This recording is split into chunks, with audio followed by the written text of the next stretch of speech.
ڕێز و سڵاوەوە بینەران و گوێگرانی خۆشەویستی تەلەڤیزیۆنی کۆمەڵە لەگەڵتاندام بۆ پێشکەشکردنی گەشتیاوڵەکانی سەر لە بەیانی ڕۆژی هەینی سەرتاش بە سەردێڕی چەند هەواڵێک دەست پێ دەکەین. برینداربوونی کۆڵبەرێک بە تەقینەوەی مین بەڕێوەچوونی مەراسمی ڕێزگرتن لە یادی چوارگیان بەخەتکردووی شۆڕشی ژینا لە شاری سنە، دەست بە سەرکرانی چوار هاوڵاتی لە مەریوان و پیرانشار، مانگرتنی کرێکارانی شارەداری ئیلام و پەسەندکرانی حکمی سێدارەی خوێندکارێکی تەمەن 22 ساڵ.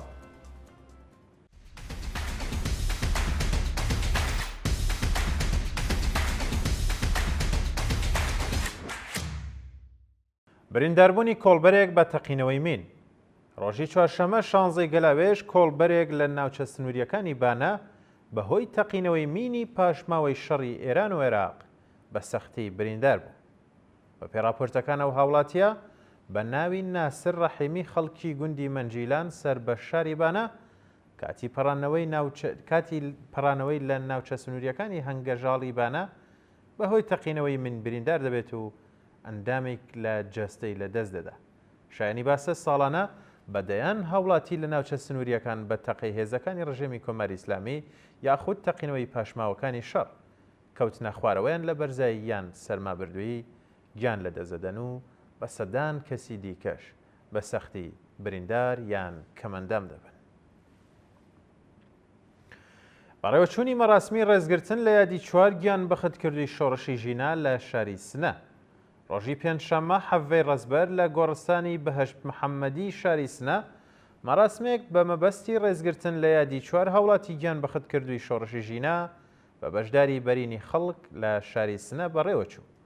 بە پێوێنانی بەدەستمان گەیشتون بە نەماڵەی پەیمان مینبەری، داریوش عەلیزادە، محەممەد ئەمینی و یەحیا ڕەحیمی چوار ئازادی خوازی گیان بەخەتکردووی خەڵکی شاری سنە هاوکات لەگەڵ خەڵکی ئازادی خوازی شاری سنە بە مەبەستی ڕێزگرتن لە یادی ئەو چوار گیان بەخەتکردووە مەراسمێکیان بەڕێوە بردووە و پەیمانیان لەگەڵ هەموو گیان بەخەتکردوانی ڕێگای ئازادیش نوێ کردوێتەوە.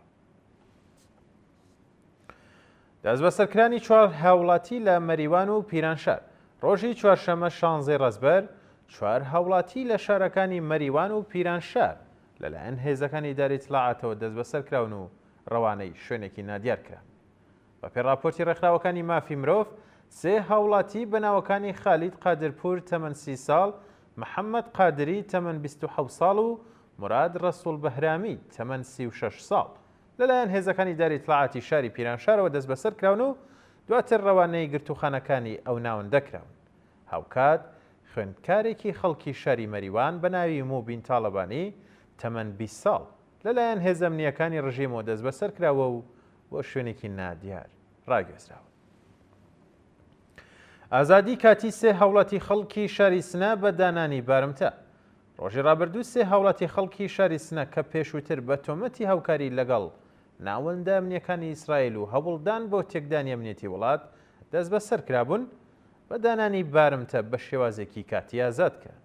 ئەم سێ هاوڵاتیە بەناوەکانی درەخشان، زانیار و ئیدریس ڕەحیمی ڕێکەوتی حوتی پوشپەڕ ئەم ساڵ لەلایەن هێزەکانی داری ئیتلاعاتەوە دەست بەسەر کراون و بۆ ماوەی نزیک بە 100 ڕۆژ لە سەرەتایترین مافەکانیان بێبەش کرابوون. بە پێڕاپۆرتەکان درەخشان ڕەحیمی تەمەن 30 ساڵ ڕێکەوتی چواردەی ڕەزبەر بە دانانی بارمتەی 1 ملیاردی و هەروەها دووبراکەی بەناوەکانی زانیار و ئیدریس ڕەحیمی هەفتەی ڕابردوو بە دانانی بارمتەی قورس بە شێوازێکی کاتی لە کاتی بەڕێوەچوونی دادگای ڕژیم لەسەر ئەو تۆمەتانەی خراوەتە پاڵیان لە زندانی ناوەندی سنە ئازاد کراون.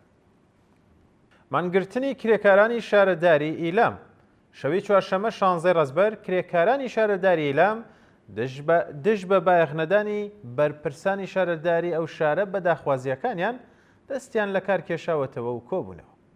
بەشداربوانی کۆبوونەوەکە ئاماژە بەوە دەکەن کە بەهۆی کەمبوونی هەڵدەستەکانیان دۆخی ژیانیان لە خراپیدایە و تەنانەت توانای دابینکردنی بنەماڵەکانیان نییە بۆ پێداویستیەکانیان و لە بەردەوامی کۆبوونەوەکەدا کرێکارانیش خوازیاری بەرزکردنەوەی ئاسی هەقدەست بە پێی ڕێژەی هەڵاوسان دابینکردنی بیمەی دەرمانی کارامە و ئەمنیەتی پیشەیی پێدانی هەقدەست و مەزایە دواخراوەکانیان و هەروەها وەدی هاتنی بەڵێنەکانی بەرپرسان بوون. هێرشی گروپە مەزەبیە تونڕەوەکانی شاری بانە بۆ سەر خەڵک. شەوی چوارشەممە 16 ڕەزبەر گروپە تونڕەوە مەزهەبیەکانی شاری بانە کە بە سەلەفی ناسراون هێرشیان کردوتە سەر لاوی کێو شارە و هەڕەشیان لە خەڵکی ئەو شارە کردووە. بەپێی هەواڵی گەیشتووە و گروپانە لەلایەن مەلا ساڵح دەمامان لە شاری بانە بۆ گیان و ماڵی خەڵک هەندراونەوە هەڕەشیان لە خەڵکی شاری بانە کردووە کە پێویستە لە کاتژمێر 9 شەو هەموو خەڵک لە ماڵەکانیان بن و کەس هات و چۆی دەرەوە نەکات. هەروەها جەختیان لەسەرەوە کردوێتەوە کە ئەگەری دژایەتیکردنی هەر تاکێک لە تۆڕە کۆمەڵایەتیەکان لەگەڵ بڕیارەکانیان ماڵ و ئوتومبێلەکانیان ئاگرەدەن. جێگای ئاماژەیە لە ساڵانی ڕابردوو هەموو کار ڕژێمی کۆماری ئیسلامی بە پەروەردە دابینکردن و هەروەها هاندانی گروپە جیهادیەکان و تونڕەوەکان لە کوردستان ویستوێتی دەنگی ناڕزایەتی خەڵک دژ بە دەسەڵاتی گەندەڵی کۆماری ئیسلامی بێدەنگ بکات و بەردەوامی بە حکوومەتەکەی خۆی بدات. بەردەوامی مانگرتنی کرێکارانی پرۆژەی نەوتی ستارە لە بەندەر عەباس. ڕۆژی چوارشەممە 16 ڕەزبەر زیاتر لە 200 کرێکاری پرۆژەی نەوتی ستارە لە بەندەر عەباس دژ بەوە دینهاتنی بەڵێنەکانی بەرپرسان بۆ دووهەمین ڕۆژی بەردەوام دەستیان لە کار کێشایەوە و مانیان کرد. کرێکارانی ناڕازی بە بەرپای کۆبوونەوەیەک ئاماژە بەوە دەکەن کە لەلایەن بەرپرسانی ئەو پرۆژەیەوە بارەها بەڵێنی پێدانی هەقدەستیان پێدراوە، بەڵام نەک تەنیا هەقدەستە دواخراوەکانیان پێنەدراوە بەڵکو هەڕەشەی لە کار دەرکردنیان لێکراوە. ناڕازیان لە بەردەوامی کۆبوونەوەکەدا خوازیاری پێدانی هەقدەست و مەزایە دواخراوەکانیان بەرزکردنەوەی ئاستی هەقدەست، دابینکردنی بیمەی دەرمانی کارامە، ئەمنیەتی پیشەی و ئەمنیەتی شوێنی کار و هەروەها بایەخدانی بەرپرسانی ڕژێم بە داخوازیەکانی کرێکاران بوون. کۆبوونەوەی کەشاوەرزان لە گەرمسار. ڕۆژی ڕابردوو کۆمەڵێک لە جوتیارانی شاری گەرمسار سەر بە پارێزگای سمنان هاوکات لەگەڵ سەردانی وەزیری وزەی ئێران لەو شارە کۆبوونەوە. کەشاوەرزانی ناڕازی ئاماژە بەوە دەکەن کە سەرڕای بەرەها کۆبوونەوە دژ بە پێنەدان و جیاکاری لە پێدانی هەقاوەکانیان کۆبوونەتەوە، بەڵام لەلایەن بەرپرسانی ڕژێمەوە بایەخ بە داخوازیەکانیان نادرێت و تەنانەت لەلایەن هێزە ئەمنیەکانی ڕژیمەوە گوشار خراوەتە سەریان. کەشاوەرزانی ناڕازی لە بەردەوامیدان یان لە بەردەوامی خوازیاری پێدانی بەبێ جیاکاری هەقاوەکانیان بوون و هەروەها کۆتایی هاتنی گوشارەکانی ناوەندە ئەمنیەکان بوون. ئەز بەسەرکرانی چالاکێکی مەدەنی بەلووج لە ئێران شەهر. ڕۆژی سێشەممە 15 ڕەزبەر چالاکێکی مەدەنی بەلووج لە شاری ئێران شەهری سیستان و بەلوچستان لەلایەن هێزەکانی ئیدارەی ئیتلاعاتی و شارەوە دەست بەسەر کرا. ئەو هەوڵاتیە بە ناوی سەمەدڕیگی پاش دەست بەسەرکرانی لەلایەن هێزەکانی ئیدارەی ئیتلاعاتەوە هاوکات لەگەڵ ئەو چالاکوانە هێرشی ماڵەکان کردووە و پاشان گەڕانی ماڵەکەی دەستیان بەسەر زۆرێک لە کەلوپەلەکانی داگرتووە. شانی باسن ناوبراویش پێشووتر ڕێکەوتی 16 ڕێبەندانی 1400 هەتاوی بەهۆی بڵاوکردنەوەی بابەتێک لە تۆڕە کۆمەڵایەتیەکاندا سەبارەت بە جەوی ئەمنی شاری ئێران شەهر لەلایەن دادگای ئینقلابی زایدانەوە حکمی 3 ساڵ زیندانی تازیری بەسەردا سەپێنرا بوو و پاشان تێپەڕاندنی ماوەی بەندکرانەکەی ئازاد کرابوو. پەسەندکرانی حکمی سێدارەی خوێندکارێکی تەمەن 22 ساڵ. لە ڕۆژانی ڕابردوودا حکمی لە سێدارەدانی خوێندکارێکی تەمەن 22 ساڵ لەلایەن دیوانی باڵای وڵاتەوە پەسەند کراو و مەترسی بەڕێوەچوونی حکومەکەی لە ئارادایە.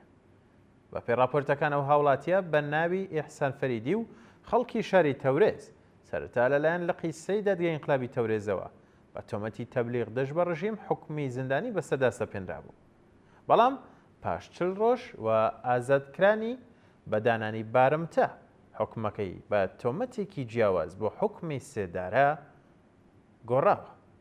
بەوتی سەرچاوەکانی هەواڵیش قازی دۆسیەکەی ئەو خوێندکارە سەرەتاییەی خوازیاری دانانی بەرتی لەلایەن بنەماڵەکەیەوە کرده بوو، بەڵام پاشپێنەدانی بەرتی لەلایەن ئەو بەندکراوە حکومەکەی بۆ سێدارە گۆڕاوە. لە سێدارەدانی حەو بەندکراو لە زیندانەکانی ڕژیم دوایین هەواڵ. لە ڕۆژانی ڕابردوودا حەو بەندکراو لە زیندانەکانی ڕژێمی کۆماری ئیسلامی بە تۆمەتی کوشتنی بانقەست و پەیوەندیدار بە مادە هۆشبەرەکان لە سێدارە دراون. بە پێڕاپۆرتی ڕێکخراوەکانی مافی مرۆڤ 4 بەندکراو بەناوەکانی سابیر نەسیری، جەلال مورادی، مححمود وەلیوڵڵاهی، سەجاد ئەمیری بە تۆمەتی کوشتنی بان قازد لە زیندانی قزل حەساری کەرەج، عەدڵ ئابادی شیراز، تەیباد و ئەلیگو دەرز ئێعدام کراون. هەروەها 3 بەندکراوی دیکە بەناوەکانی میلادیاری ئارمان، کاکەوەند و شاحسێن ئەفشار بە تۆمەتی پەیوەندیدار بە مادە هۆشبەرەکان لە زیندانەکانی ناوەندی کەرەج و نەیشابور ئێعدام کراون یاخود لە سێدارەدراون. بینەرانی خۆشەویست گەشتەوەڵەکانم پێشکەشکردن کات و ساتێکی خۆش بۆ هەموو لایەک.